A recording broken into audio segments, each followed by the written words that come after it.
Berarti ini tim saya selalu ini di S1 maupun di itu, cuman di S1 udah dipisah kita ya Mbak, niaga sama Prof. negara. Iya, semenjak departemennya jadi fakultas. Ya nggak apa-apa, nggak Siap, apa-apa. Prof. Penting sejarahnya begitu kita dulu. Nah, kawan-kawan semua, tidak terasa bahwa perkuliahan kita sudah terakhir dan di ujung ini adalah kita akan melaksanakan ujian akhir semester. Nah, sebagaimana yang sudah saya jelaskan sebagai koordinator waktu kita masuk kelas, bahwa ujian akhir semester ini dalam bentuk take home test. Take home test-nya itu tentu saja nanti berupa proposal ya. Jadi ya katakanlah mini proposal. Kalau bisa syukur-syukur proposal beneran gitu harapan saya. Karena apa? Karena ini semua akan memudahkan Anda sekalian untuk menuju ke jenjang ujian proposal atau kolokium dulu ya Mbak Pipit ya. Jadi ke kolokium dulu. Kami tentunya berharap bahwa UAS ini yang berupa mini proposal itu bukan hanya sekedar ya pokoknya bikin proposal-proposalan lah yang layak, tidak gitu ya. Kalau bisa masing-masing kan sudah kita banyak diskusi dengan Pak Andreo, dengan saya, dengan Mbak Bu Rahma, sehingga kita sudah mulai menemukan fokus dan arah kita itu kemana. Sedangkan kalau untuk pendekatan apapun kami membebaskan Anda semua.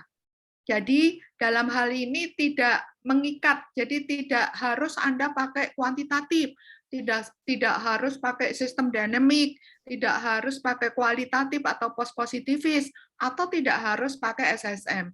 Monggo silakan, Anda nyamannya di mana? Anda kemampuan untuk menggunakan pendekatan sejauh ini di mana? Itu kami berikan kebebasan. Nah, persoalannya kan mungkin ada pertanyaan, tapi kok kita diberikan berbagai pendekatan? Ya, itu supaya wawasan Anda dalam memilih paradigma atau pendekatan itu menjadi lebih komplit. Jadi tidak hanya konvensional saja yang ada selama ini seperti pendekatan kuanti, kuali, dan post positif, itu kita anggap sebagai pendekatan konvensional yang memang secara universal itu dipakai dalam berbagai penelitian dari S1 sampai S3. Namun kami mencoba memperkenalkan pendekatan-pendekatan kontemporer lainnya yang sebetulnya itu juga sudah lama sebetulnya. Nah, itu antara lain sistem dinamik dari hard sistemnya atau kuantitatifnya, dan ada dari subsistemnya yaitu subsistem metodologi. Kemarin kalau nggak salah juga mengundang ahlinya yaitu Prof. Sudarsono. Itu saya senang sekali. Cuman kebetulan kami pas ada rapat Bu Rahma di SA, saya kan jadi panitia pansus, jadi mau nggak mau harus ikut dan hadir di rapat itu. Kalau tidak, saya ingin terus mendengarkan kuliah-kuliah Prof. Sudarsono. Kebetulan saya dan Prof. Sudarsono itu satu komite di DGB, itu komite 5. Setiap hari ketemu ya, diskusinya sekitar itulah gitu. Jadi Anda beruntung sekali ya. Terus kemarin juga kita sudah melengkapi dengan big data 2 kali. Cuman melengkapi untuk itu literatur review dan kemudian instrumen-instrumen atau tools kualitatif itu belum sempat karena waktunya habis ya, Nanti kalau misalnya bisa di-arrange waktu lagi, nah saya akan siap memberikan yang 2 kali pertemuan itu gratis, tis. Kita cari waktu gitu ya. Saya boleh menerima telepon nggak? Ini ada telepon penting soalnya dari Solo. Boleh, Prof. Bentar Boleh, ya. silakan, Prof. Monggo, Prof. Izin. Bu Rama bisa ditambahin, Bu, untuk hujah-hujah. Halo ya. Siap. Jadi Bapak Ibu, saya lanjutkan apa yang disampaikan oleh Prof. Ami. Tadi saya sudah sampaikan ke via ketua kelas bahwa yang berlaku UAS-nya adalah yang disampaikan pada siang ini.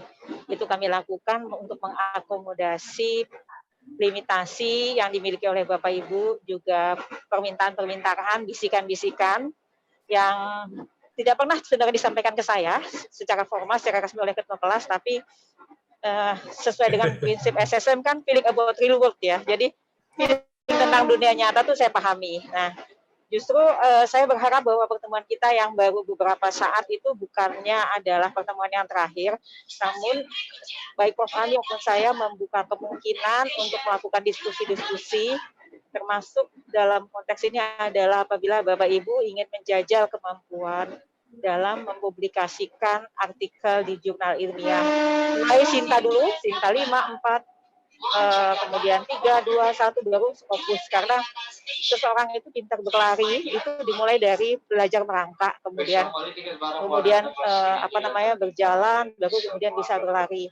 Saya menyadari dan saya paham bahwa background Bapak Ibu itu bukan semuanya berasal dari edukasi, seperti teman-teman yang dari Mas SBA maupun dari Andalas. Namun percayalah, karena saya sudah memberikan testimoni 3 orang, yang tiga-tiganya adalah profesional sejati. Pak Budi Arso, dia Direktur Marketing Deloitte, kemudian Mas Kevin dan juga Bu Yolanda yang juga dia adalah profesional birokrat. Ternyata menembus fokus itu bukanlah sesuatu hal yang sulit. Jadi yang saya selalu suka godain Pak Andreas adalah belajar metodologi itu bukan ilmu hitam, ya, termasuk society metodologi bukan ilmu hitam. Tugas ini diberikan dalam waktu 7 hari, mulai dari hari ini. Bapak Ibu yang kemarin saya minta dalam bentuk artikel, sekarang hanya dalam bentuk proposal. Saya katakan hanya karena sampai bab 3. Ya, sekali lagi sampai bab 3. Analogi bab 3 itu seperti analogi bab 3 disertasi. Jadi pendahuluan, kemudian bab 2-nya adalah literatur review, dan bab 3-nya adalah metodologi. Nah, metodologi silahkan dipilih apa saja yang menjadi passion Bapak Ibu. Nanti saya dengan Prof. Ami, kami akan menilai berdua. Kemungkinan yang memilih sosial metodologi akan saya nilai, kemudian yang lain juga akan Prof. Ami nilai. Kalau semuanya ternyata nggak ada yang memilih sosial metodologi, juga akan saya nilai juga gitu. Artinya saya sudah ceritakan ini background saya sebenarnya bukan dari sistem linear, bukan dari sistem thinking, tapi sistem linear, dimulai dari SEM dan sebagainya. Artinya kalau menggunakan pendekatan kualitatif maupun kuantitatif buat kami itu tidak masalah. Jadi pahami metodologi itu, kalau saya minjam istilahnya Mas Andreas, itu seperti pistol, ya. Kalau kita mau menembak sesuatu itu tergantung toolsnya. Ya jangan sampai salah tools gitu, ya. Kita hanya mau nembak satu orang itu nggak usah pakai senapan senapan yang berantak itu loh. Tapi kalau misalnya kita mau menghitung jumlah yang banyak dalam konteks kuantitatif, memang harus menggunakan pendekatan SEM, kemudian regresi, baik linear maupun multiregresi dan sebagainya. Ya, apapun metodologi itu bukanlah poin yang paling penting. Artinya menggunakan SSM bukan berarti nilai Bapak Ibu lebih baik daripada yang tidak menggunakan SSM. Yang akan kami lihat adalah latar belakang masalah, kemudian literatur review, dan juga alasan, ya. Jadi metodologi digunakan pasti di bab 3 itu sudah disebutkan alasan mengapa metode itu yang kita pilih untuk menjawab pertanyaan. Jadi kuncinya adalah pertanyaan penelitian dan tujuan penelitian. Dari pertanyaan penelitian dan tujuan penelitian itu kita baru bisa membaca apakah metode yang dipilih itu sesuai atau tidak dengan yang akan Bapak Ibu gunakan gitu, ya. Jadi selamat mengerjakan soal, waktunya hanya seminggu, nanti teknisnya, kemudian margin kiri kanan depan belakang segalanya itu nanti akan diberikan oleh Pak Yanto, atau mungkin Prof. Ami udah diberikan, ya Mas Andreas, udah diberikan belum? Halo? Belum, Bu Rama. Belum, Bu. Apakah semua mendengar suara saya? Belum, Bu. Belum, dengar, ya? Bu, dengar. Oke, nanti saya sudah ada, tapi nanti lebih baik nanti lewat Pak Yanto. Detailnya disampaikan lewat Pak Yanto. Waktunya 1 minggu dari sekarang, 7 hari dari sekarang. Kemudian buat Bapak Ibu yang sudah telanjur mengerjakan tugas saya, ada beberapa nama yang sudah kirim WA Japri ke saya, bisa diteruskan. Jadi boleh Bapak Ibu hanya sampai bab 3, boleh Bapak Ibu kemudian menyuntaskan ini sampai menjadi sebuah artikel jurnal. Tentunya kan effortnya Bapak Ibu, istilah saya kan effort itu tidak mungkin berbohong. Jadi angka atau nilai yang akan Bapak Ibu peroleh itu sesuai dengan effort yang Bapak Ibu lakukan. Dan kami selalu menggunakan pendekatan sebaran normal, ya. Sebaran normal artinya memberikan penilaian itu tidak sekedar menggunakan pendekatan menggunakan standar yang kami miliki, tapi nilai antara Bapak Ibu yang kemudian kami akan berikan rankingnya untuk masing-masing poin yang kami berikan. Sampai sini mungkin ada yang mau ditanyakan, silahkan, barangkali ada yang mau ditanyakan. Boleh Bu, boleh. Silakan. Ya, Bu. Boleh. Bu Ratma, jadi gini Bu. Pak Jonsi, saya Saya- di kereta, bisa agak keras ya Pak, maaf Pak, saya di kereta. Ya, Ya. suaranya gimana, Jadi silakan. saya kan jadi tertarik dengan ini Bu. Jadi cuma saya mau kombinasi dengan SSM. Ternyata kan ada advance SSM namanya soft system SSDM. dan Dynamic soft system methodology. dynamic Oke. methodology. Oke. Itu kan ini memang ujian Bu. Jadi maksud saya gini aja Bu, mungkin habis ujian ini kalau sekarang kan nggak fair juga saya tanya ke Ibu kan. Jadi nanti Siap. setelah ujian mungkin perlu penjelasan atau tambahan Bu ya. Saya mungkin akan banyak nanya Oke. ke Ibu lah. Itu Bu Siap, ya. Makasih. siap. Boleh Bapak, saya punya banyak sekali materi-materi bukunya. Kalau Bapak mau minta sekarang pun akan saya berikan, nanti Bapak WA ke saya aja. Oke Bu. Bapak Terima kasih Ibu, Bu. yang saya tekankan, yang saya harapkan dan saya ingatkan, Bapak Ibu mengejar nilai untuk UAS, ya. Jadi Bapak Ibu mengejar nilai untuk UAS. Bahwa Bapak Ibu punya hidden agenda, punya ada sebuah tujuan untuk disertasi. Anytime, anywhere, saya dan Prof. Fahmi akan membantu dan mendukung selama waktunya kita ketemu ya Pak ya. Sekali lagi selama waktunya ketemu. Saya bayangin ini saya di kereta ya tetap saya lakukan kan. Artinya selama kalau saya tidak ngajar, saya biasanya dimanapun saya mau. Tapi kalau ngajar harus di depan laptop dan itu harus di ruang kerja saya gitu loh, supaya tidak mengganggu dalam memberikan penjelasan karena kan merugikan mahasiswa nantinya. Jadi nanti kita bisa diskusi Pak Jamsi, bahkan kalau Bapak tertarik dan pengen baca, saya punya banyak sekali buku-bukunya.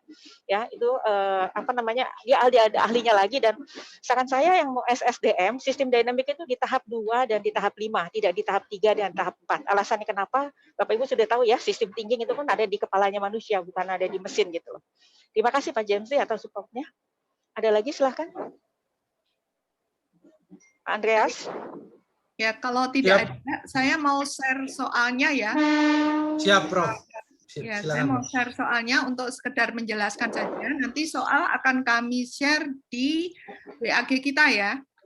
Jadi nanti WAG jangan bubar dulu karena nanti fungsinya adalah sekaligus untuk menyerahkan jawaban soal. Jawaban soal itu mungkin Bu Rahma nanti minta di-share ke WA beliau, saya ke WA saya. Nah, kemudian ada daftar hadir segala macam. Tolong ya Mas Andreas ya yang koordinir ya. Siap, Prof. Siap. Itu. Baik, saya share dulu ya.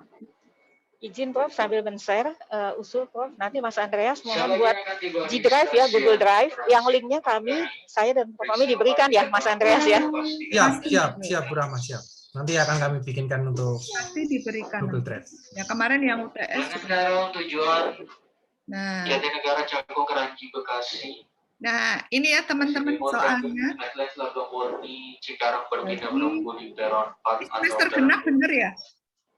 Semester genap betul, Prof. Betul, Prof.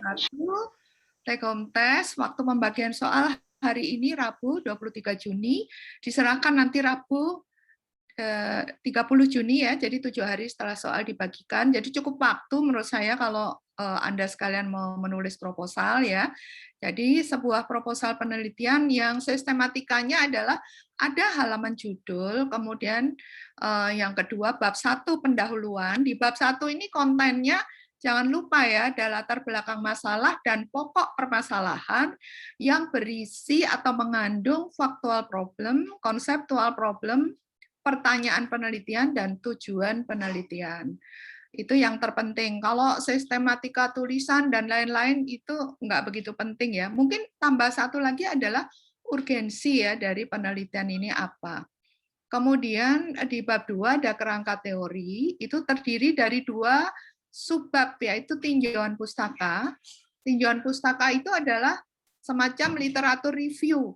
Kalau bisa sih bacaan Anda sudah banyak gitu ya, terutama jurnal-jurnal yang mengacu atau setara dengan judul atau tema yang Anda tulis gitu ya. Terus kemudian baru teori atau konsep yang akan digunakan. Boleh hanya garis besar teori-teori dengan alasan mengapa menggunakan teori tersebut. Jadi kalau misalnya kolaboratif governance, Ansel and Guest, mesti ada alasannya. Mengapa Ansel and Guest? Nah, konsep teori ini ada sedikit yang dibahas di pendahuluan, yaitu berupa conceptual problem. Yang ini harus inline dengan factual problem. sebagaimana saya jelaskan, baik yang kuali maupun yang post positivis, saya pikir tuh konsep harus jelas. Apalagi SSM itu juga tetap ada konsep, juga sistem dynamic. Kemudian operasionalisasi konsep untuk yang positivism atau kuantitatif dan post positivism. Sedangkan yang kualitatif tidak perlu OK.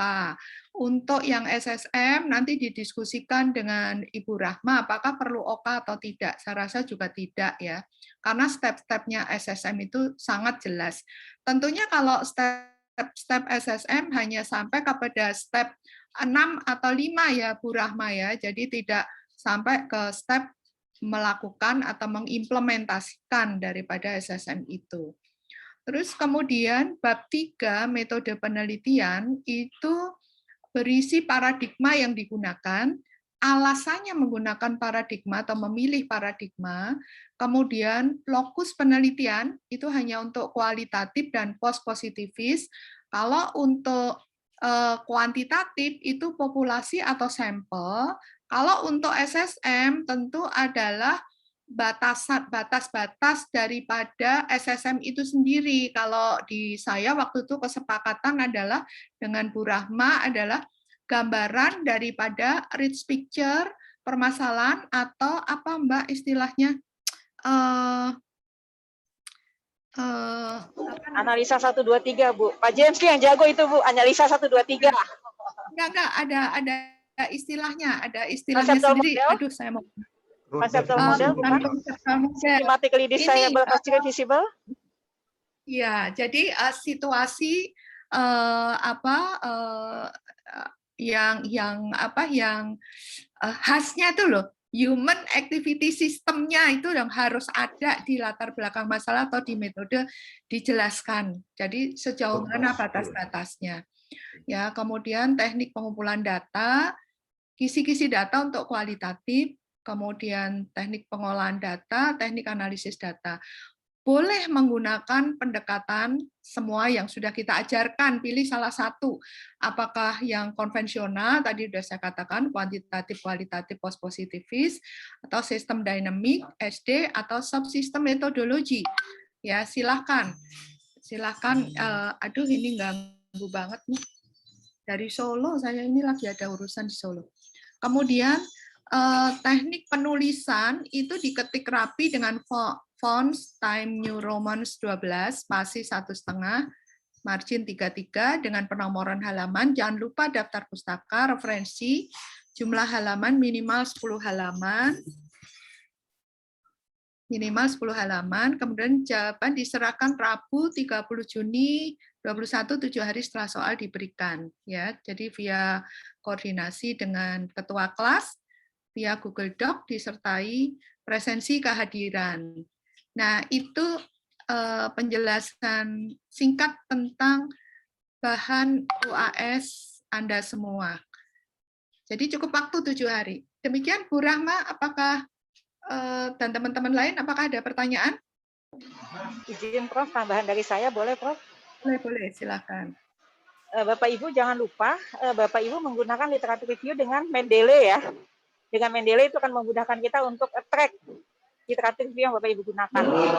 Jadi mohon Bapak Ibu menggunakan Mendeley. Mendeley nanti seperti apa silakan nanti tanya di Google aja lah, banyak lah informasi tentang Mendeley. Itu saja dari saya Prof, terima kasih. Baik, terima kasih. Kalau ada pertanyaan, kawan-kawan? Siap, Prof. Mohon izin menyampaikan beberapa aspirasi, Prof. Baik. Kalau boleh ditambah waktu menjadi 10 hari, Prof. Hanya menawar saja, Prof. Untuk supaya kita ada pengayaan mengenai enggak, saya berikan waktu 1 bulan pun saya yakin pasti nanti akan nawar lagi. Jadi menurut saya itu 7 hari sudah pas karena memang standar kami ujian take home itu sekitar 7 hari. Jadi saya pikir itu sudah cukup waktunya. Jadi jangan menawar lagi ya. Gunakan waktu seefisien mungkin, sebaik-baiknya, dan kesempatan kemarin sudah banyak ya. Jangan takut salah. Kalau saya malah nggak setuju kalau Anda mengejar nilai. Menurut saya justru kejarlah Anda sampai paham. Bagaimana Siap, betul, Prof. memahami Siap, Bu. sebuah penelitian dengan baik. Nilai dengan sendirinya akan datang kalau Anda paham. Itu semua akan terlihat di dalam pekerjaan Anda nanti. Saya kalau menilai Prof. begitu. Jadi kalau Ya. Anda memahami apa makna metode penelitian, apa makna paradigma, bagaimana mengoperasionalisasikan sebuah konsep, salah-salah dikit isinya nggak masalah. Tapi kalau Anda memang memahami itu semua, maka itu tidak ada kemungkinan saya akan memberikan nilai jelek. Itu bagi saya itu. Jadi justru jangan mengejar nilai, tapi kejarlah bahwa Anda paham terhadap metode penelitian ini.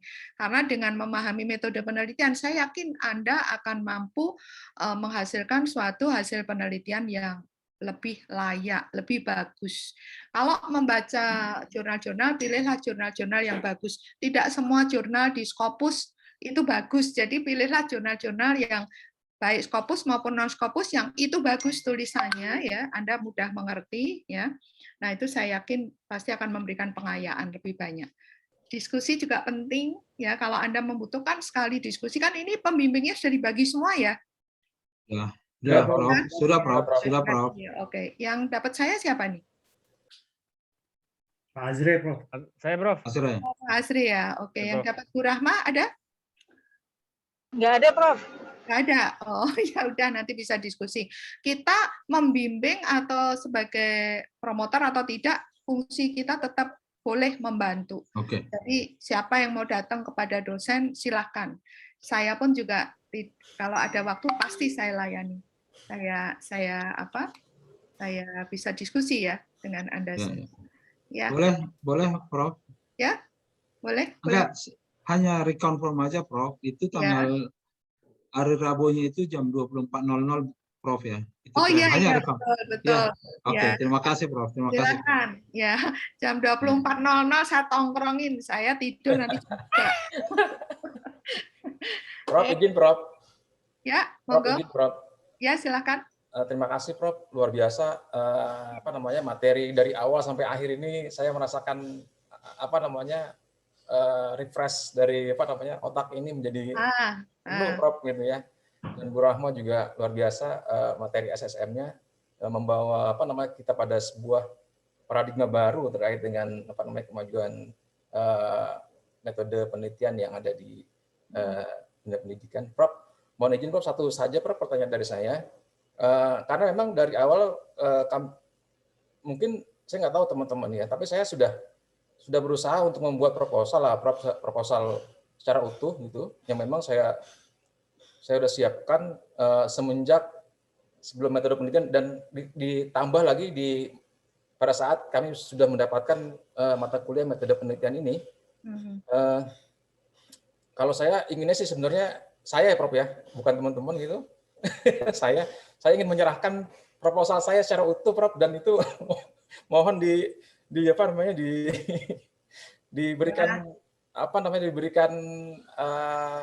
ya kalau memang salah ya bilang salah gitu, Prof, supaya ke depan itu penelitian saya benar, Prof, arahnya dan sesuai dengan metode penelitian yang sudah ditetapkan, Prof. Jadi saya terus ingin menyerahkan mungkin lebih dari 10 lembar, Prof, yang saya akan serahkan itu.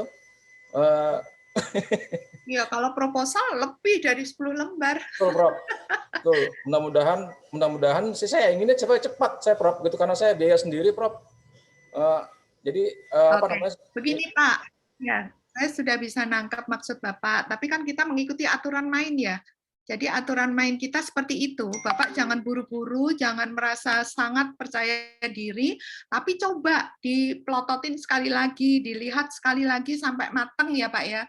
Apa yang kurang? Ya, biasanya kalau bisa mencari pembanding ya, diskusi dengan teman-teman itu sangat disarankan. Jadi kalian bentuk kelompok-kelompok kecil.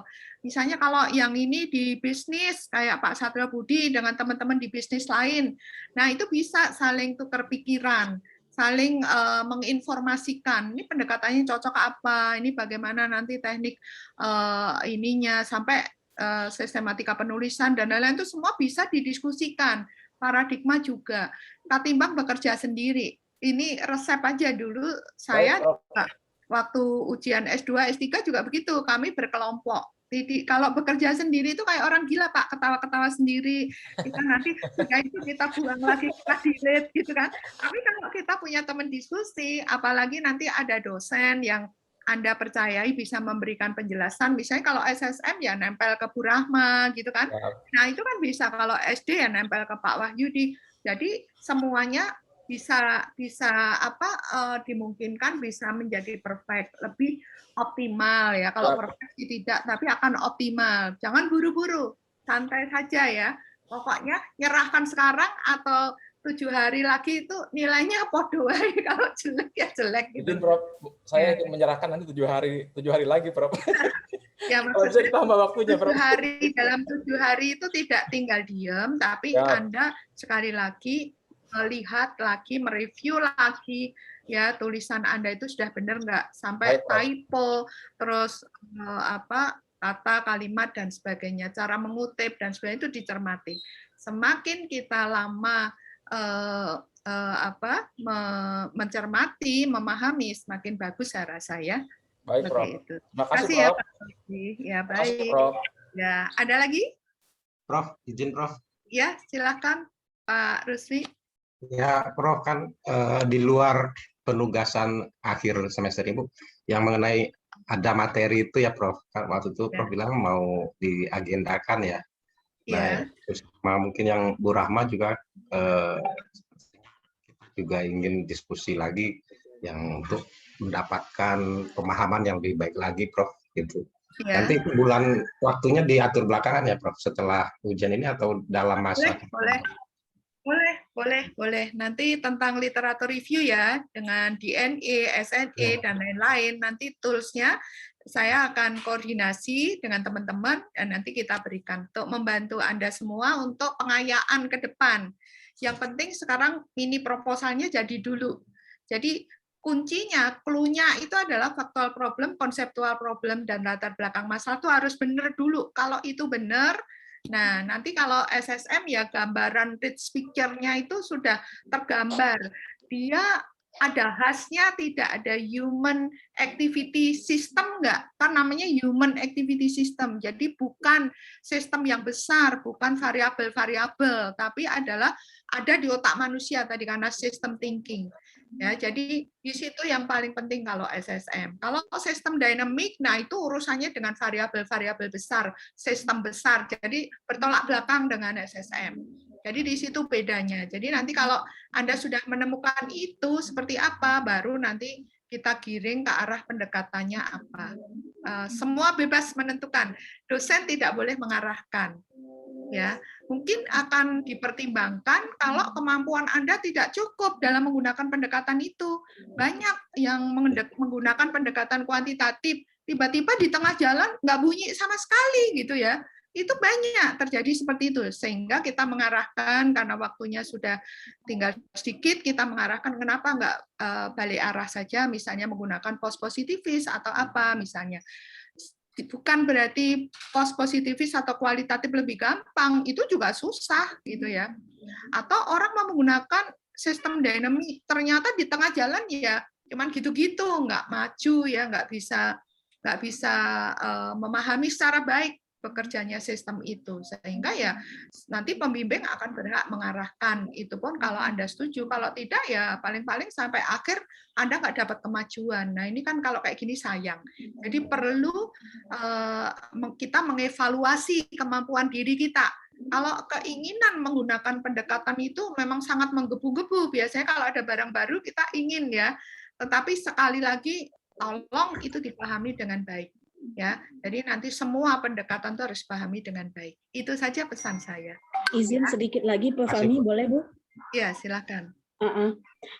Kalau dari jawaban Ibu terhadap pertanyaan Pak Fauzi tadi, saya jadi ingin bertanya, artinya yang paling penting di poin ujian ini adalah membangun logical pikirnya ya Bu ya dalam menyelesaikan proposal ini gitu. Yes. Jadi, nah dalam tahapannya kita kan sebenarnya udah bersiap-siap Ibu dengan proposal kita yang panjang itu gitu. Nah, hal apa menurut Ibu, ini maaf walaupun ujian, yang perlu kita tonjolkan dalam menjawab ujian ini, apakah di metodenya atau di latar belakangnya? Terima kasih, Bu. No. Jadi tidak bisa di dalam bagian-bagian tertentu. Itu mulai dari bab 1, bab 2, bab 3 itu related semua. Ya, terhubung semua. Di bab 1 tadi penekanan poin, nilai-nilai kita nanti adalah di factual problem dan conceptual problem. Jadi kalau kita menggunakan judul ini yang gampang saja kalau di klaster saya misalnya kolaboratif governance dalam penanganan COVID misalnya, maka di bab pertama itu harus ada konsep kolaboratif governance siapa yang Anda akan pakai dan konsep itu sesuai atau inline nggak dengan faktanya. Jadi kalau misalnya Ansel and Guest menggunakan fasilitatif leadership, ada permasalahan nggak faktanya dengan fasilitatif leadership? Ada permasalahan nggak faktanya dengan institutional building misalnya ya. Jadi itu semua harus terkait. Jadi menggunakan konsep itu nanti kalau ujian kan akan ditanya, mengapa konsepnya Ansel yang Anda pakai? Mengapa bukan konsepnya Nabaji? Mengapa bukan konsepnya Donahu? Nah, itu semua artinya bahwa ada relasi antara konsep yang digunakan dengan fakta di lapangan. Ya, itu nomor 1. Itu harus ada dan itu nilainya menurut saya paling urgent. Karena apa? Kalau bab 1 itu 2 hal itu nggak nyangkut, yang satu kemana konsepnya, yang satu faktanya kemana, maka itu tentu kita bisa menilai selanjutnya akan bagaimana. Ya. Nah, kemudian yang bab 2 itu melanjutkan konsep tadi sampai dipretelin, dianalisis konsepnya sampai kalau perlu diOK-kan ya, operasionalisasi konsep dan seterusnya. Ya, dan literatur review-nya itu juga terkait dengan konsep-konsep itu. Nah, itu kan penting kan ya.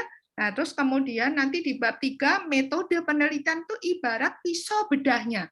Jadi kalau Anda itu tujuan penelitiannya ingin membedah sapi, maka ya metode penelitiannya itu adalah pisau sapi yang dipakai. Nah, nanti pendekatan, kemudian cara mengcollecting data, pengolahannya dan lain-lain itu adalah merupakan pisau bedah. Kalau mau membedah sapi ternyata dipakai pisau ayam, nah itu nanti ketahuan. Kenapa ini kok pisaunya cuma sekelas pisau ayam gitu loh. Ya. Jadi itu semua nanti akan kelihatan di sana. Jadi terus kemudian di metode itu juga nanti Anda bisa menjawab bagaimana cara nanti membedah sapi itu maksudnya adalah menjawab pertanyaan penelitian itu dan tujuan itu. Jadi pertanyaannya apa, tujuannya apa? Nah, itulah tujuannya. Di metode itu adalah harus terkait itu semua instrumen yang kita pakai bisa menjawab pertanyaan atau tujuan penelitian. Nah, di bab 4 itu nanti setelah Anda turun lapangan, itu adalah jawaban-jawaban Anda atas pertanyaan penelitian dan tujuan penelitian Anda dengan perangkat yang sudah disusun dari bab 1 sampai bab 3. Jadi mereka related sekali, sangat-sangat related. Jadi tidak bisa diberikan penilaian sepihak, satu-satu tidak. Mereka berhubungan. Kalau Anda tentunya diawali dari hulu, yaitu bab 1. Kalau bab 1-nya udah salah kaprah, kesininya saya yakin akan salah kaprah. Jadi dari awal saya selalu ngomong, konsentrasilah kepada bab 1. Jadi begitu. Oke, Bu, terima kasih. Ya, jadi jelas ya Mbak Rosi? Siap, Bu. Terima kasih, jelas. Ya. Masih ada kah? Tinggal deg-degannya sekarang. Nggak usah deg-degan, santai aja. Tenang aja. Ya, saya nggak galak kok. Yang penting pokoknya apa yang sudah kita berikan, pahami dengan baik, kemudian sekuensialnya tadi seperti itu, bahwa hulunya adalah factual problem, conceptual problem, ya kalau di SSM ada tadi, ya, nah itu tolong dipahami dengan baik, ya insya Allah kesininya akan bagus.